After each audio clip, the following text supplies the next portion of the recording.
The impossible discovery.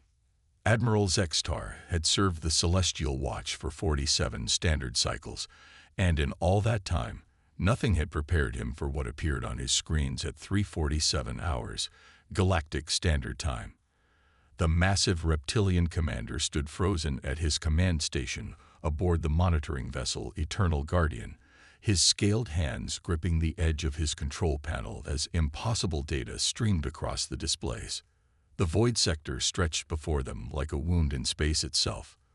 For over 2,000 years, this region had been sealed off from all galactic traffic, marked with the most severe warnings in 17 different languages. Ships that entered the void simply ceased to exist, not destroyed in any conventional sense, but rather unraveled at the fundamental level of reality.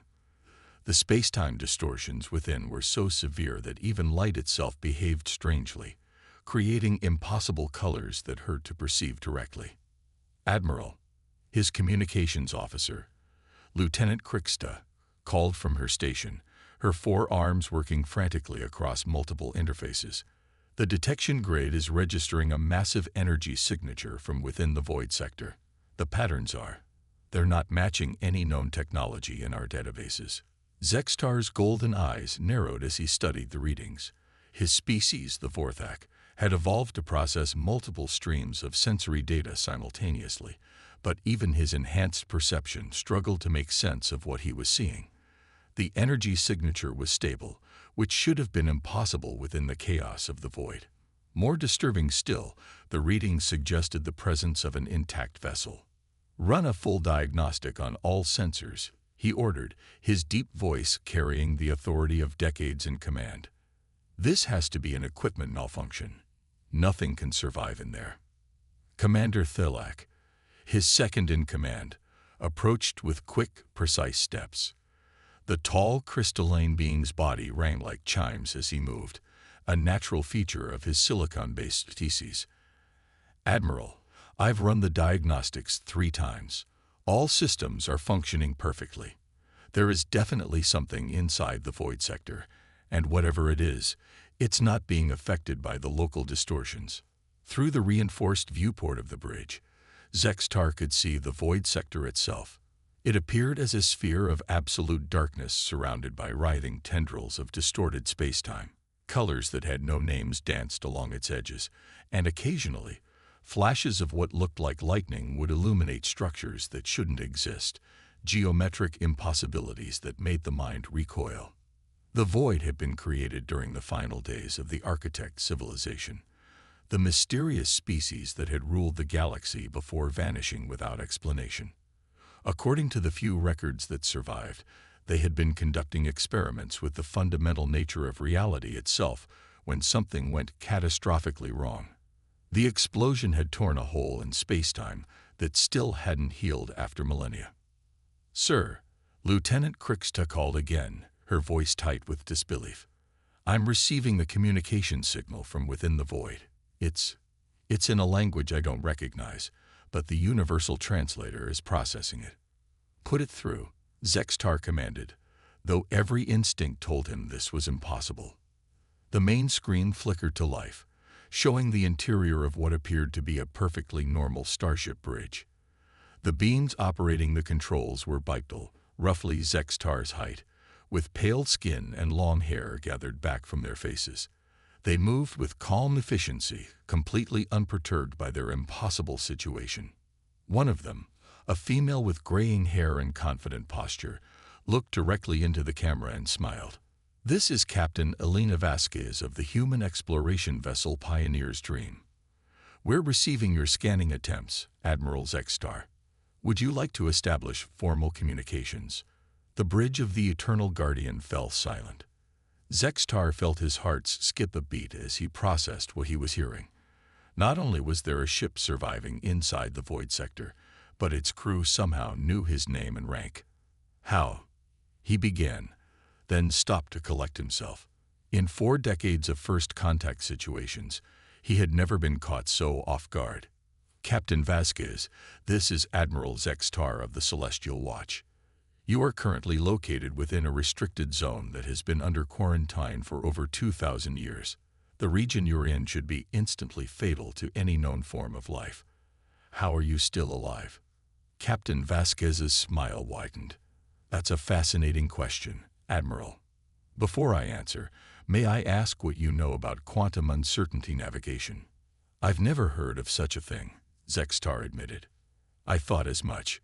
Dr. Chen, would you care to explain? Another human appeared on screen, this one younger with dark hair and intelligent eyes behind strange corrective lenses. Admiral, what you call the void sector isn't actually dangerous to us. Your species, and most others we've encountered, perceive space-time as a fixed framework. You see the distortions here as chaos because they violate your understanding of how reality should work. Dr. Chen gestured to something off-screen, and the view changed to show the interior of their ship's observation deck. Through the transparent aluminum windows, Zextar could see into the heart of the void sector itself. Instead of the chaotic maelstrom his sensors detected, the human ship's instruments were revealing structured patterns, geometric formations that pulsed with mathematical precision. Humans, Dr. Chen continued, evolved with brains that are naturally quantum coherent. We don't just accept uncertainty, we navigate by it. What looks like chaos to you is actually a highly organized transportation network left behind by the architects.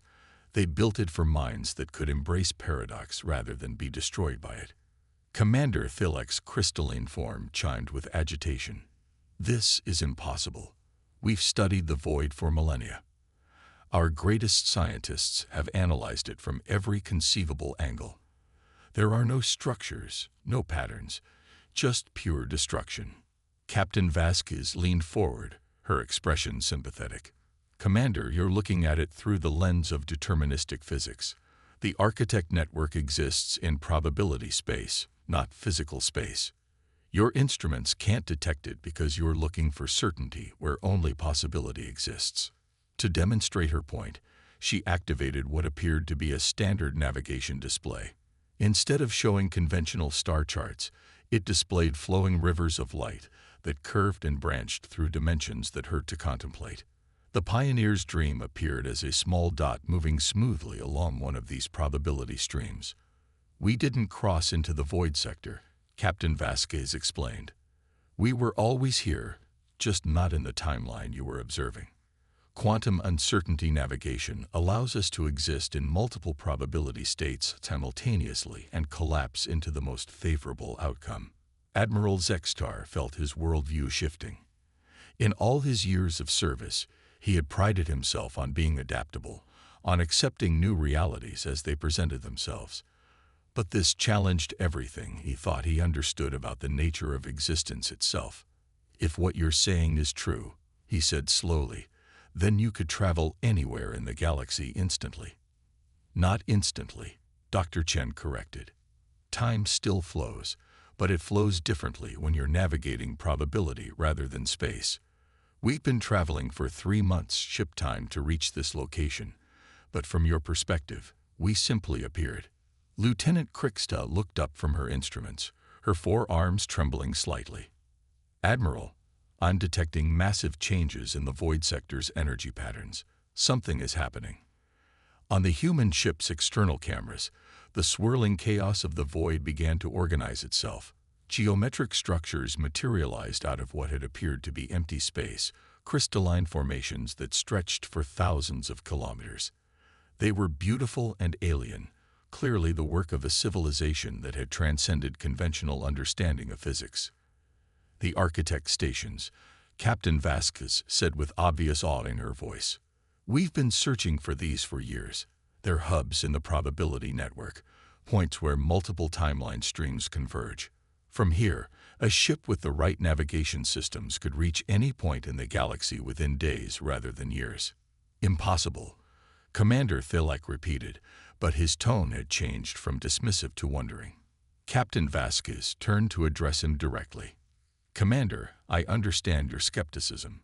Your people think in terms of linear causality, where every effect must have a preceding cause, but the universe is far stranger and more wonderful than that. The architects understood that reality is fundamentally about relationships between possibilities, not fixed states of matter and energy. As if responding to her words, the architect stations began to pulse with gentle, rhythmic light. Other human ships started materializing around the Pioneer's dream, each one emerging from probability space with the same casual impossibility. "How many of you are there?" Admiral Zextar asked, his voice barely above a whisper. "Currently, 12 ships in this probability cluster, but humanity has been exploring the Architect network for several years now.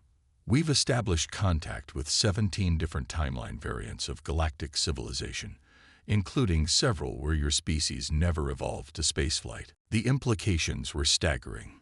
If humans could navigate between different probability timelines, they could potentially alter the course of history itself. Yet they seemed remarkably casual about their ability, treating it as simply another form of transportation. "Why haven't you made contact before now?" Zextar asked. Captain Vasquez's expression grew more serious. "Because we've learned to be careful, Admiral.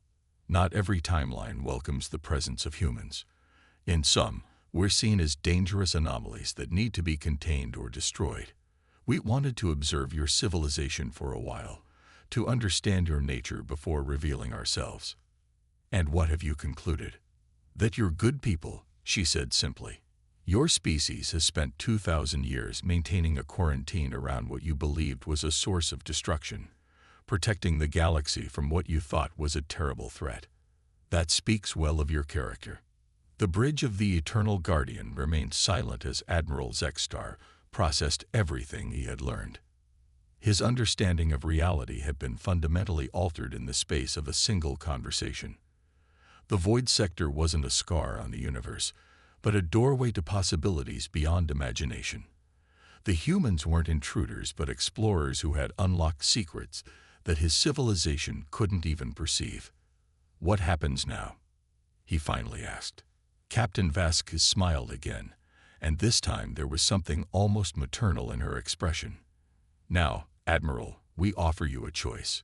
You can continue to guard the void sector as you always have, protecting your people from something you believe is dangerous, or you can help us unlock the Architect network for the benefit of all galactic civilization." The decision that would reshape the galaxy hung in the balance, waiting for Admiral Zextar's response. The truth behind human navigation. Admiral Zextar stood in the observation lounge of the human vessel Pioneer's Dream, staring out at wonders that his mind was still struggling to accept. After 3 hours aboard the human ship, he had seen technology that defied every principle of physics he had been taught, yet worked with elegant simplicity. The transfer had been accomplished through what Captain Vasquez called a probability bridge, a phenomenon where two ships could exist in the same space across different timeline streams. One moment he had been standing on his own bridge. The next he was aboard the human vessel without any sensation of movement or transport. The key to understanding quantum uncertainty navigation, Dr. Chen was explaining as he led Zextar through the ship's corridors, is accepting that consciousness itself plays a fundamental role in collapsing probability waves. Your species, like most others, evolved brains that unconsciously collapse quantum states into single, definite outcomes. Humans evolved differently. They passed through sections of the ship that seemed to extend far beyond what the external dimensions should have allowed. When Zextar mentioned this, Dr. Chen smiled. "Space is more flexible than most species realize. We're not actually bigger on the inside. We're just existing in multiple spatial dimensions simultaneously and choosing which one to experience at any given moment." The ship's crew moved with casual efficiency, completely adapted to their impossible vessel. Zextar observed humans walking through walls that became permeable at their approach, manipulating controls that responded to thought as much as touch, and consulting instruments that displayed information in formats that shouldn't have been possible to perceive. "How many humans possessed this ability?" Zextar asked as they entered what appeared to be the ship's main laboratory. "All of us, to some degree," Dr. Chen replied. "It's not a special talent. It's simply how human consciousness works. We've always been comfortable with paradox and uncertainty. Your people say, it is what it is, but humans say, it depends. That small difference in mindset translates to a completely different relationship with reality. The laboratory was filled with displays showing the structure of the architect network. Flowing streams of probability connected thousands of nodes across the galaxy, creating a transportation system that existed in the spaces between possibilities. Some streams pulsed with active traffic, while others lay dormant, waiting for the right kind of consciousness to activate them. The architects, Dr. Chen continued, were like us in this regard. They understood that the universe isn't a fixed structure, but a constantly shifting web of potential outcomes. Their civilization transcended physical existence by learning to navigate this web directly. Captain Vasquez joined them, having finished coordinating with the other human vessels in their small fleet. "Admiral, I know this is overwhelming. Your people have been guarding the void sector for 2 millennia, believing it was dangerous. The truth is more complex." She activated a holographic display that showed the history of the region. The architects didn't disappear because of a catastrophic accident. They evolved beyond the need for physical existence, becoming beings of pure possibility. What you call the void sector is actually their gift to future civilizations, a doorway to transcendence for any species ready to embrace uncertainty. Admiral Zextar watched the display show ancient architect cities phasing between different states of existence, their inhabitants gradually becoming beings of light and probability. But our sensors detect only chaos and destruction. Because your consciousness automatically rejects what it can't understand, Captain Vasquez explained gently. Your brains evolved to find patterns and impose order on chaos. When you encounter something that truly transcends order and chaos, existing in pure potential, your minds interpret it as destruction, because that's the only way you can process the experience. Dr. Chen pulled up another display showing brain scans of different species. Look at these neural patterns. Vorthic minds, like those of most galactic species, show highly organized, hierarchical structures. Human brains are much more chaotic, with quantum coherence maintained at the neuronal level. This allows us to process contradictory information simultaneously. The implications were staggering. If humans were naturally adapted to navigate the architect network, they could revolutionize galactic civilization. Travel times that currently required months or years could be reduced to days or hours. More importantly, the network could provide access to resources and knowledge from across multiple timeline variants. "Why share this with us?" Zextar asked. "Your people could dominate the galaxy with this technology." Captain Vasquez looked genuinely surprised by the question. "Because that's not who we are, Admiral. Humans are explorers, not conquerors. We've learned more about ourselves by studying other civilizations than we ever could in isolation. Besides, the architect network works best when multiple types of consciousness interact with it. Your people's need for order and structure could help stabilize some of the more chaotic probability streams." As if to demonstrate her point, she led them to the ship's main navigation chamber. The room was dominated by what appeared to be a sphere of crystallized spacetime, similar to the architect stations they had seen outside but much smaller. Human navigators sat around it in meditation poses, their consciousness linked to the artifact through neural interfaces. Traditional navigation requires you to know where you are and where you want to go, one of the navigators explained without opening her eyes. Quantum uncertainty navigation requires you to know who you are and who you want to become. The destination emerges from the journey, not the other way around. Admiral Zextar watched in fascination as probability streams flowed around the navigation sphere, responding to the navigator's thoughts and intentions. The system was as much art as science, requiring intuition and empathy as much as technical knowledge. "We've learned that different species contribute different strengths to the network," Dr. Chen added. "Humans provide adaptability and intuitive leaps. The Vorthak could contribute stability and systematic analysis. Other species we've encountered bring their own unique perspectives." Over the following hours, Admiral Zextar was introduced to the broader scope of human exploration. They had made contact with dozens of civilizations across multiple timeline variants, always as partners rather than conquerors. In some timelines, they had helped prevent wars. In others, they had shared technology that solved resource crises or environmental disasters. The network isn't just about transportation, Captain Vasquez explained as they returned to the observation lounge. It's about connection. Every civilization that learns to navigate it becomes part of a larger community of consciousness. The architect's true gift wasn't just transcendence, it was the ability to share that transcendence with others.